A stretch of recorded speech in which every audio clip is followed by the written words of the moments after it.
normally you spend a lot of money with drilling and blasting rock. And this rock is it's soft enough that you can dig it freely with excavators, but it's hard enough that the walls hold up and you can like open pit it. So it's kind of like a perfect scenario in that standpoint. In the old Klondike tales, gold is a jealous treasure, often revealing itself only after a test of will. For Parker Schnabel, that test came in the form of total abandonment. His crew, the backbone of his operation, saw only a failing season and a hard-driving boss.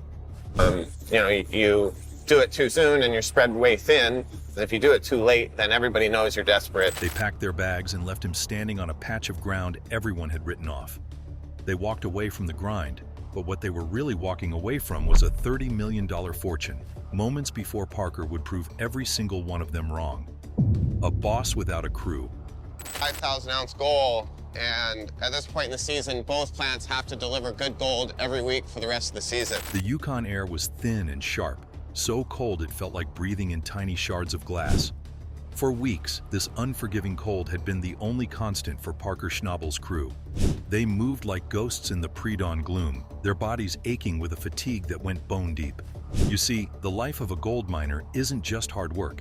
It's a relentless grind against the land, the machines, and the clock. And this season, the grind was winning. Parker was pushing them harder than ever before. Every cleanout was followed by a demand for more. Every ounce weighed was deemed not enough. The goal wasn't just profit. It was a colossal number that seemed to exist only in Parker's mind. A goal that felt more like a fantasy with each passing day. This is for a thank you and a congratulations.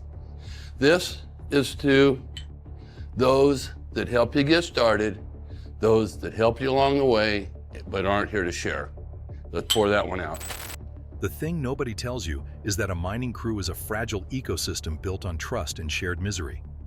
When that balance tips, it all comes crashing down. The signs were there, simmering just beneath the surface. Curses muttered under the roar of the wash plant, tools thrown down with a little too much force, and the heavy, accusing silence that filled the mess hall at night. The men's faces were gaunt, their eyes hollowed out by 18-hour shifts and the gnawing feeling that they were sacrificing everything for a lost cause. They weren't just tired, they were becoming desperate. The tension was a thick, oily film covering everything on the claim. What many overlooked was that Parker wasn't just demanding more from his men, he was demanding the impossible from himself, fueled by a gut feeling that he was close to something monumental. But his crew couldn't see his vision. They could only feel the crushing weight of his ambition. We weren't trying to go behind your back. It's just a matter of keeping both plants running until the end of the year, because the gold's still coming in pretty slow. The final straw wasn't a single event, but a cascade of failures. A hydraulic hose on an excavator burst, spraying superheated fluid across the frigid air. A key pump seized, choking the wash plant with a river of mud. Every breakdown felt like a personal attack from the land itself. Men shouted over the scream of grinding metal, their frustration boiling over into raw fury. When Parker barked another order to get a broken-down rock truck moving, something inside the crew finally snapped. "We're done!" A voice cut through the chaos. "We're working ourselves into the ground for nothing!" Helmets hit the frozen dirt with a series of sharp, final cracks. One by one, the men turned their backs on the broken machines and on Parker. They stormed toward their trucks without a word, their movements charged with a week's worth of unspoken resentment. Parker stood alone, watching as a convoy of taillights disappeared down the desolate access road, leaving him in a silence so profound it felt like the end of the world. He was the king of a ghost claim, surrounded by millions of dollars in silent, useless steel. His dream was now a solitary nightmare, but the ground held a secret he was yet to discover. The last chance claim.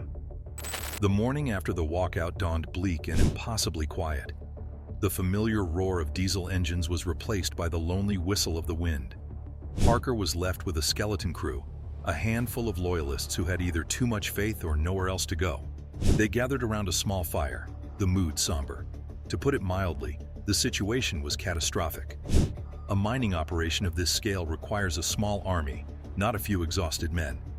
The most shocking fact is that running a claim like Parker's can cost upwards of $30,000 a day in fuel, parts, and wages.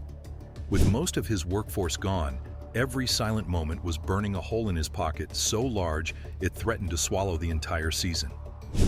Whispers began to circulate through what was left of the camp. Many believed Parker's obsession had finally pushed him over the edge. But not all things are what they seem. Parker wasn't just staring at his maps. He was studying them, looking for something everyone else had missed. His eyes kept returning to a section of the claim known as the Hollow Cut. It was a cursed piece of land, a topographical scar left behind by miners from a century ago. The old-timers had a saying, "There's no gold in the Hollow Cut." It had been tested, dug, and abandoned by generations, a place where dreams went to turn into rust and regret. Conventional wisdom said to leave it alone, but Parker saw something different. He saw subtle shifts in the geological survey lines, faint traces of black sand in old test reports that others had dismissed, and a peculiar depression in the earth that suggested the bedrock wasn't where it was supposed to be. He called his remaining men together, his finger tracing the outline of the forsaken cut on a worn map. "We're moving the plant here," he announced, his voice steady, betraying none of the crushing pressure he was under. The men exchanged uneasy glances. They thought he'd lost his mind. Moving the entire wash plant is a Herculean task, a days-long effort of back-breaking labor.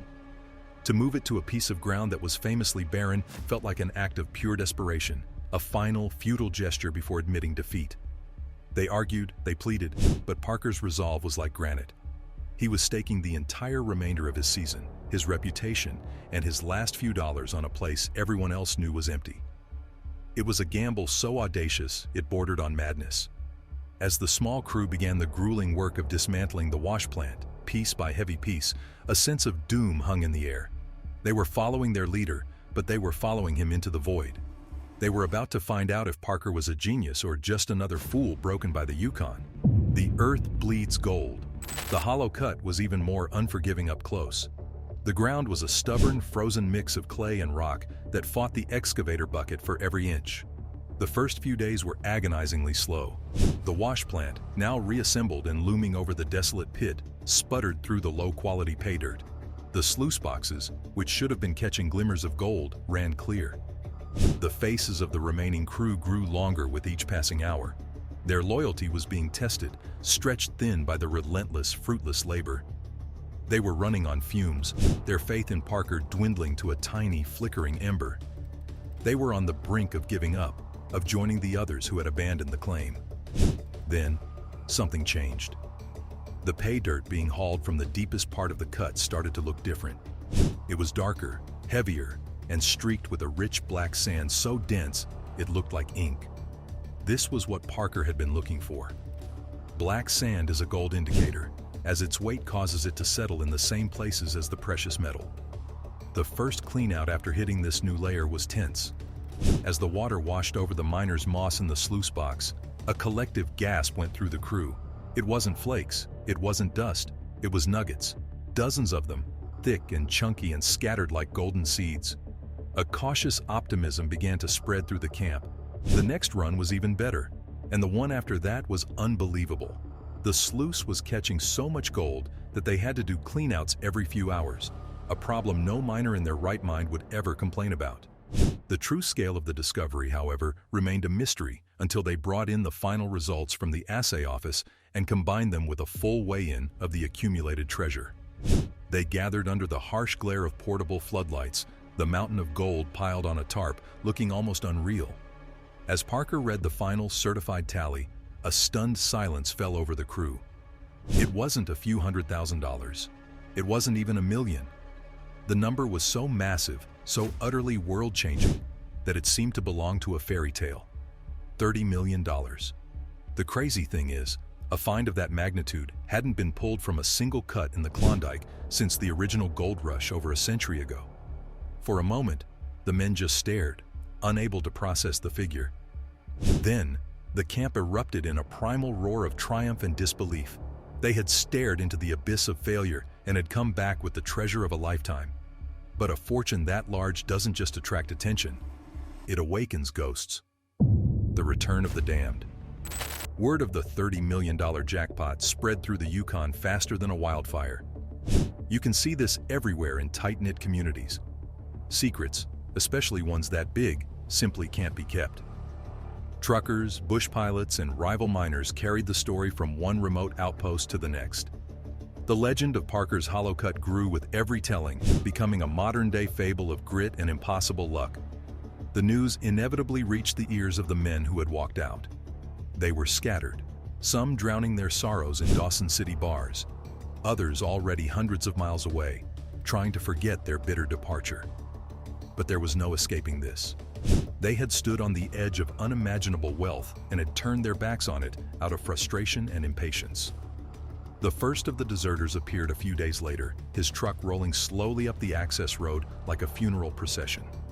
He approached Parker with his head held low, shame etched onto his face. He stammered an apology, his words fumbling over each other, begging for a second chance. Soon, more followed. They came in ones and twos, a parade of regret. Their reasons were all different. Some claimed they had just needed to cool off. Others admitted they had made the worst mistake of their lives. A few, however, returned with a completely different attitude. They arrived with a sense of entitlement, arguing that they had put in the hard labor and deserved a cut, as if their mutiny had been a mere coffee break. Parker was faced with an impossible choice, a crucible that would define not just his enterprise, but the very man he was to become. The businessman in him, the shrewd calculator of risk and reward, saw only able bodies and lost man-hours. But this was devastatingly personal. He listened to each man, his face an unreadable mask of granite, a carefully constructed dam holding back a flood of raw memory. He could still picture their backs as they walked away, leaving him to face the unforgiving wilderness alone. Now they stood before him, hats in hand, offering stories of desperation and regret. He weighed their words not just for truth, but for the poison of convenience, knowing that survival could make a liar out of any man. The thing nobody tells you about leadership, he had learned, is that the ledger of command is balanced with more than just gold and grit. Forgiveness can sometimes be a greater show of strength than vengeance, a calculated investment in a broken asset rather than a complete write-off. He made his decisions on a case-by-case basis, a grim judge presiding over a court of second chances. Some, the ones whose eyes held the hollowed-out look of genuine remorse, and whose loyalty he believed could be salvaged, were allowed back, but on the strictest probation. They were put on the toughest jobs, breaking rock in the freezing mud and hauling timber until their backs screamed, forced to earn back their place through sweat and humility under the watchful eyes of the men who never fled. Others, especially those who returned with the swagger of arrogance and demands for their old positions, were turned away with a quiet, firm refusal. His rejection was a thing of chilling finality, colder and more absolute than any Yukon winter. There was no argument, no outburst, just a closed door and the crushing weight of his silence. This stark judgment created a new, dangerous divide. The men who were welcomed back worked with a desperate, almost manic fervor, their loyalty now forged in the fires of gratitude and fear. But those who were cast out for a second time were consumed by a toxic cocktail of shame and incandescent rage. They lingered on the outskirts, their resentment festering in the shadows, curdling into a palpable threat that hung over the claim like a gathering storm, waiting for the first crack of lightning. So, was it luck, skill, or did the crew's betrayal force Parker's hand into making the gutsiest call of his life? Let us know what you think. Like and subscribe.